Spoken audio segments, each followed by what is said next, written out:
Ang susunod na programa ay rated PG. Patnubay at gabay ng magulang ay kailangan sa mga batang manonood.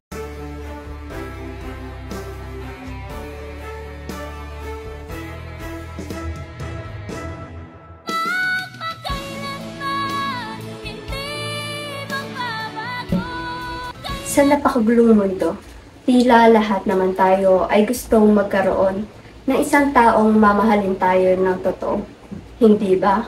Kaya ngayon, ating tunghayan ang isang kwento na talagang magbibigay sa atin ng inspirasyon kung saan natin mapapanood kung paano nga ba naranasan ng isang babae na mawala sa sarili dahil sa kanyang iniibig.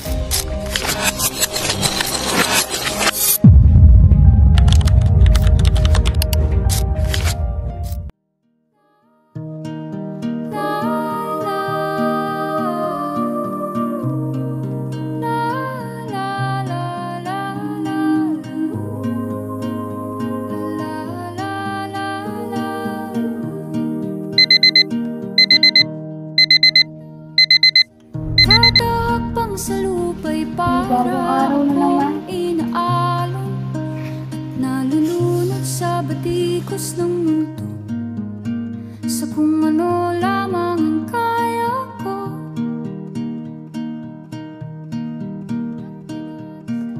Bigang-biga na sa mga problemang di masolusyonan agad, parang wala nang bukas.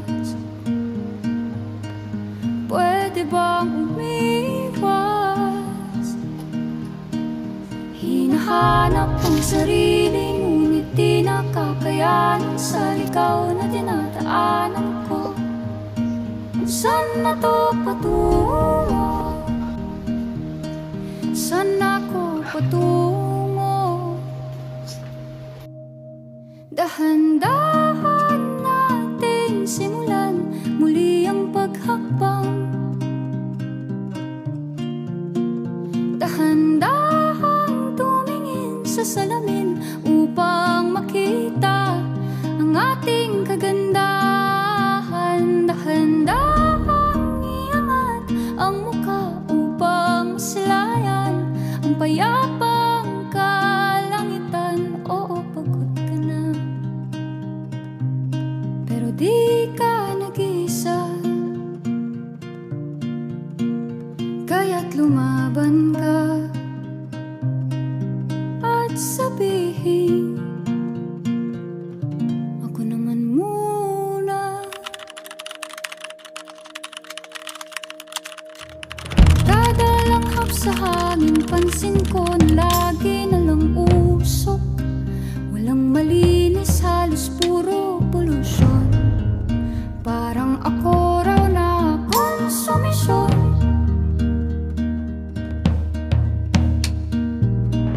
Gulong-gulo ang isip, san ba lulugar kapag nagkamali? Grabe sila mahusga, bakit perfecto ba sila?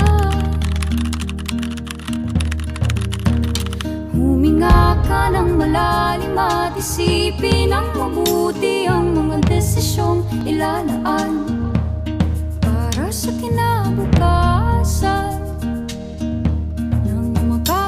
sa paroroonan. Kung dahan-dahan nating simulan muli ang paghakbang. May gusto kong sabihin sa'yo. Matagal ko nang tinatago at kailangan ko nagkaroon ng lakas na loob na ilabas yung nararamdaman ko. Gusto kita.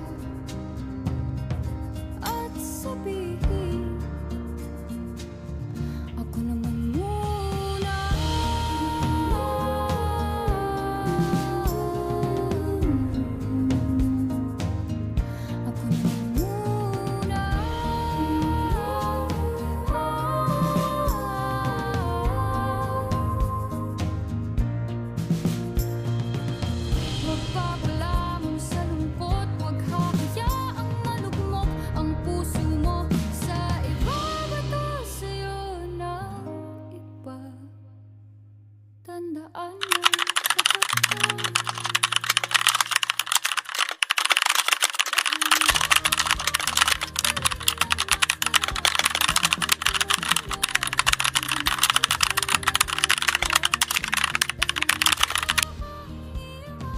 Ang mukha upang maslayan ang mga tao.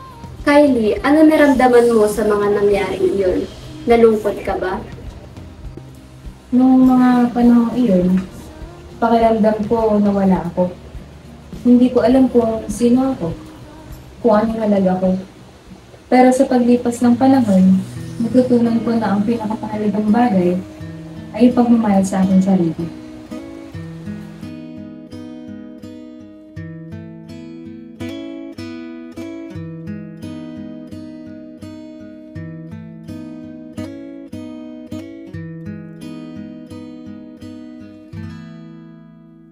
O wag kang tumingin ng ganyan sa akin. Wag mo ako kulitin. Wag mo ako tanungin.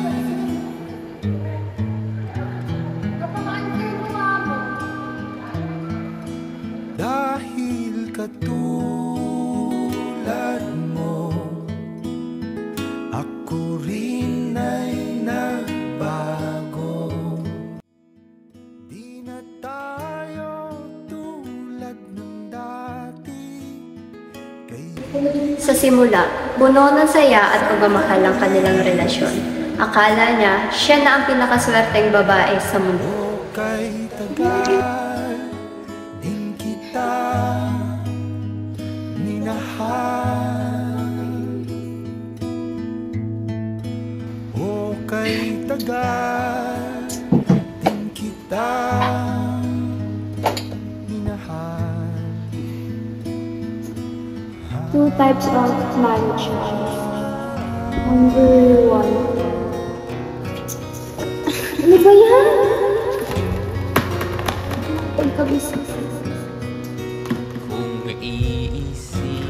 iisipin mo, di naman dati ganito. Teka muna, teka lang, kailan tayo nandang? Kung iisipin mo, di naman dati ganito. Kay bilis kasi ng buhay, pati tayo natangay.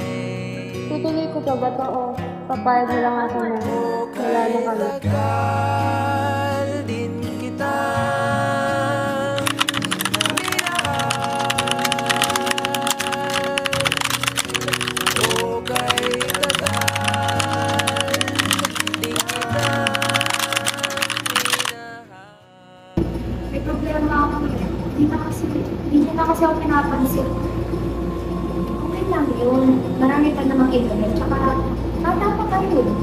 And enjoy life lang.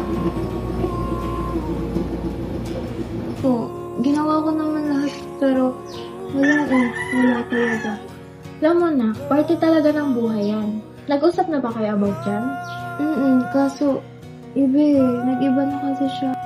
Alam mo, lahat tayo dumadaan sa ganyang sitwasyon. Ang masasabi ko na lang sa'yo, bumawi ka sa sarili mo. Matalino kang bata, kaya alam mo yung tama. Bumawi ka sa alam mo kung saan ka nagkulang. Alam mo namang nandito lang ako palagi para sa'yo. Susuportahan kita sa lahat ng gusto mo.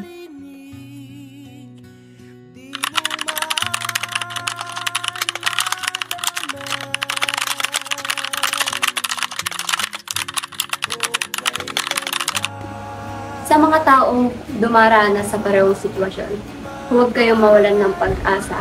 Mahalaga na piliin ninyo ang sarili ninyo at mahalin. Dahil sa huli, kayo lang din ang makakapagligtas para sa sarili ninyo.